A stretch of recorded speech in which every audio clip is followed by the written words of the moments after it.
This is Story Recapped. Today, I'm going to explain a comedy, horror, and fantasy film called The Voices. Spoilers ahead.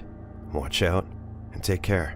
At a local bathtub factory, Jerry Hickfang enthusiastically works under the shipping department at Milton Fixtures. One time his supervisor, Dennis, compliments him for a job well done. As a newcomer, Dennis assigns him to attend meetings about the annual company party. Jerry is initially hesitant to participate, but when Dennis mentions that his English crush, Fiona, will go, Jerry finally agrees to represent their department. That night, Jerry goes home to his dog Bosco and cat, Mr. Whiskers.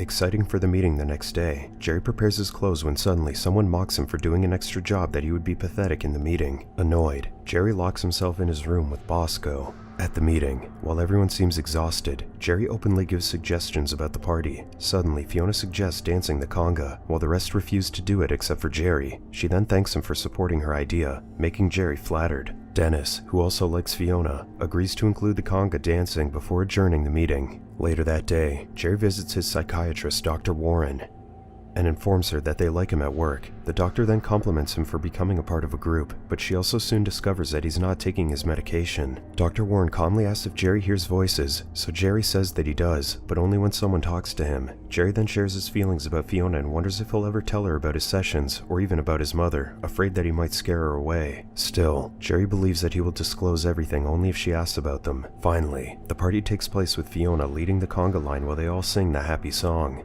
A little while later, Jerry and Fiona are dancing when suddenly Jerry's world stops spinning as he looks at her, mesmerized by Fiona's beauty. Jerry even sees butterflies around her. Back at home, Jerry immediately shares his overwhelming feeling with Bosco until Mr. Whiskers speaks, telling him that he didn't get Fiona in bed that night because he discussed her. When Mr. Whiskers continues to mock Jerry, Bosco asks Jerry for a walk.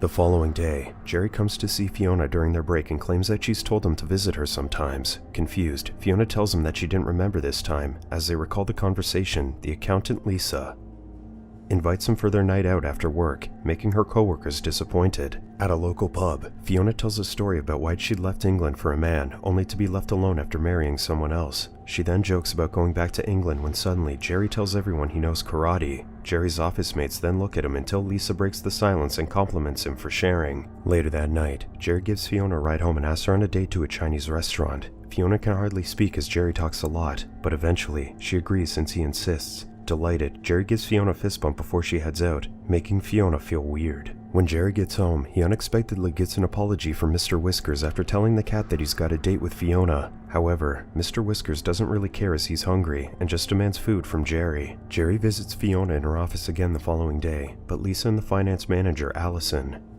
inform him that Fiona has just left. Disappointed, Jerry hands him the restaurant's flyer and shows them the address, reminding them never to forget to give it to Fiona. As soon as he goes, Fiona emerges from her hiding spot and tells him that he's invited her to a Chinese restaurant. However, she plans to ditch him as she has a karaoke night with the ladies. That night, Jerry waits for his date as he watches Elvis Presley's impersonator while Fiona sings in the karaoke bar. Jerry talks to the goldfish in front of him and sees the karate show at the restaurant, but still, Fiona never shows up. Broken-hearted, Jerry eventually decides to go home. On the other hand, Fiona is drenched from the rain and can't go home since her car won't start, and her phone is dead. Once the rain stops, Fiona decides to carpool and ends up stopping Jerry's car. When he invites her to hop in his vehicle, Fiona apologizes for not showing up. Jerry notices that she's freezing, so he invites her for a hot drink and offers her a blanket. However, she asks him to eat instead of drinking and even asks for a fist bump, which Jerry gladly responds to. As they get to know each other better, Jerry glances at Fiona and sees her as a beautiful angel. Unfortunately, all the fun gets ruined when they accidentally hit a deer, who ends up dying in their windshield. When Fiona is in complete shock, Jerry hears the deer begging him to end his suffering. Jerry then gets his knife and slits the deer's throat, despite Fiona's protest not to kill the animal. Still, Jerry ends the deer's life and finishes their interrupted conversation as if nothing had happened. Frightened,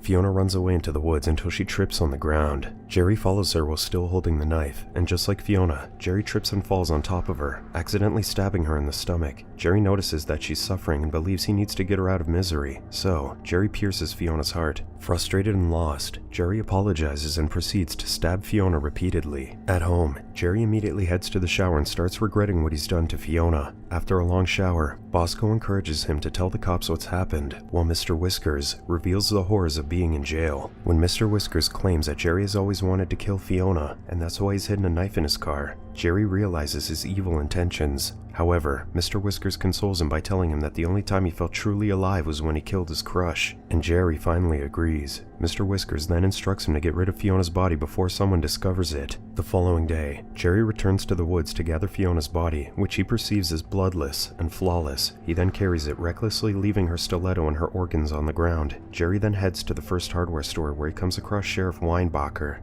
who interrogates him about what's happened to his car. Jerry nervously tells him about the deer incident, but the sheriff finds it normal. But, unbeknownst to him, there's a body inside Jerry's trunk. Later on, Jerry visits Dr. Warren, who asks him the same questions. When Jerry claims he's witnessing a world where everything makes sense, Dr. Warren realizes that Jerry has completely stopped taking his medication. Dr. Warren then reminds him that she has to report him if he doesn't take his meds, which scares Jerry into assuring her that he will take the pills. With no neighbors around, Jerry easily sneaks Fiona's body into his flat, which is just above an abandoned bowling alley. Bosco and Mr. Whiskers then watch him as he chops her body and puts the bits in Tupperware. In the end, Jerry saves Fiona's head and hides it in his refrigerator. When he gets back to his senses, Jerry feels bad and grabs his medication. Mr. Whiskers encourages him not to take them, but when Fiona's head summons him and demands him to take the pills, Jerry immediately complies. A little while later, Jerry has dreams about a painful childhood memory when he was young. His father used to mock and beat him for talking to a sock bunny. His father also told him that he wished Jerry was never born and regarded him and his mother as psychos. On the other hand, his mother couldn't do anything about it but cry. With the pills starting to take effect, Jerry wakes up and realizes how messed up his place is. He sees blood everywhere. Bosco's droppings are on the carpet, and a pile of Tupperware fills the sink. Jerry then asks Bosco and Mr. Whiskers to speak with him, but they just stare at him.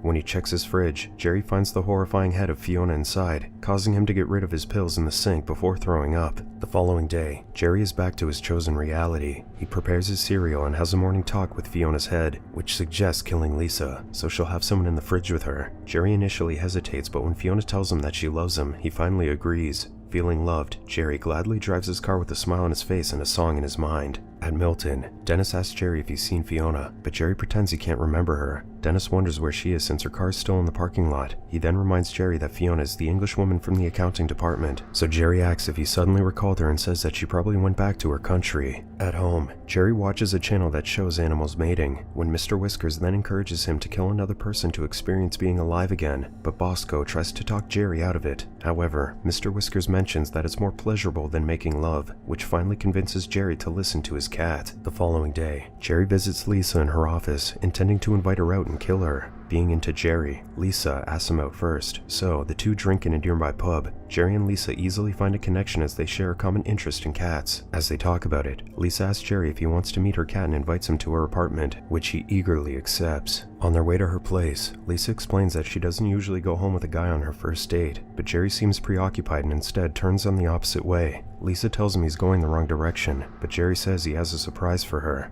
He then takes her to an abandoned house, which Jerry claims is his childhood home. As Jerry reminisces, Lisa realizes how lonely his life was, so she comforts him and listens to his stories. They head inside the house a little while later, and Jerry begins to recall another painful childhood memory. When he was a child, his mother told him that the police were coming for her after telling them that she heard voices. She claimed to hear the animals and angels talk and advised him not to tell anyone about hearing voices too, so that they wouldn't take him as well. When the police finally arrived, his mother broke a glass and used the shard to cut her neck before ending up begging young Jerry to end her misery. In the present, Lisa notices that Jerry is having a bad time, so she comforts him again. When Jerry tells her that his mom died in that house, Lisa kisses him and asks him to get her home. Jerry then secretly leaves his knife behind, and the two make love at Lisa's apartment. The following day, Jerry tells Lisa that he didn't expect what happened the previous night and didn't feel alone. Lisa shares the same sentiment, but their conversation is cut short as they have to go to work. Delighted, Jerry kisses her goodbye and even waves at her from the parking lot. At home, Jerry enthusiastically greets Bosco and feeds the grumpy Mr. Whiskers. He seems to be having a good time until Jerry opens the fridge and Fiona yells at him, telling him to get her a friend. Jerry immediately closes the fridge and asks Bosco and Mr. Whiskers what to do, to which Mr. Whisker tells him to pretend everything's fine like he always does. Later that day, Jerry and Lisa make out in the copy room. Then, suddenly Allison walks in and causes Jerry to leave. Allison quickly notices what they're doing, and the girls proceed to talk about him. Knowing that Allison oversees payroll, Lisa asks for Jerry's address, hoping to surprise him with a cake. That night, Jerry watches TV with Bosco and Mr. Whiskers when a news flash about a murder in the woods appears. When the suspect's description matches him, Jerry freaks out and turns off the television.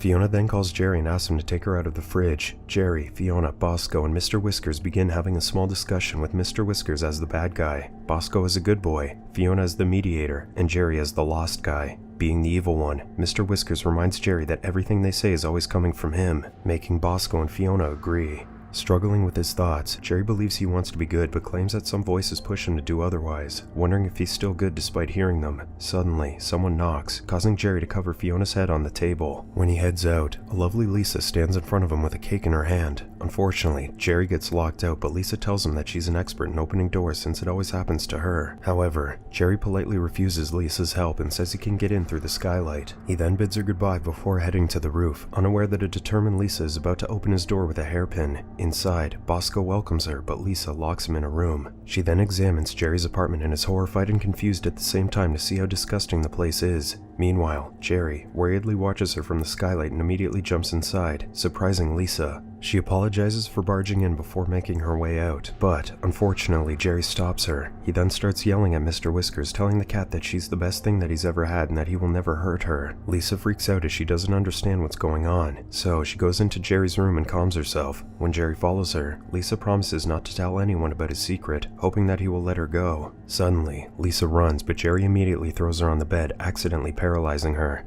Lisa can't do anything but beg to let her go home, but instead of allowing her to leave, Jerry just lies beside her. Later on, Jerry chops her body and puts Lisa's head beside Fiona's. The next day, their co-workers Dave and John notice that Lisa's gone missing too. Allison discloses that Lisa has been going out with Jerry lately, which prompts Dave to tell them about an article about young Jerry killing his mother. Worried, Allison comes over to Jerry's place, but she too gets killed and has her head placed in the fridge. 5 voices speak to Jerry now, telling him to kill more people until he snaps as the voices get louder and louder. Feeling overwhelmed, Jerry seeks help from Dr. Warren and confesses that he's killed 3 people. When Jerry notices the doctor trying to call the cops, he ties her up and takes her out to a field to question her about his thoughts. Dr. Warren says that many people hear voices or thoughts that they can't stop, and she even claims to hear some too. Jerry then asks what she does about the voices, so Dr. Warren replies that she argues against them. She tells Jerry that she doesn't have to act on them and that he's not alone, making Jerry feel better. Meanwhile, Dave and John decide to check on Jerry after suspecting him of being responsible for their office mate's sudden disappearance. Dave immediately finds Allison in Lisa's car, causing him to break into the house and accidentally let the dog out. He then rushes downstairs to throw up as the apartment already stinks, instructing John to call the police. A little while later, Jerry returns home while still keeping Dr. Warren a hostage. Scared, Dr. Warren asks what he's about to do, but Jerry just tapes her mouth. While Jerry looks for Bosco, Dr. Warren is horrified to see the unpleasant situation of his apartment.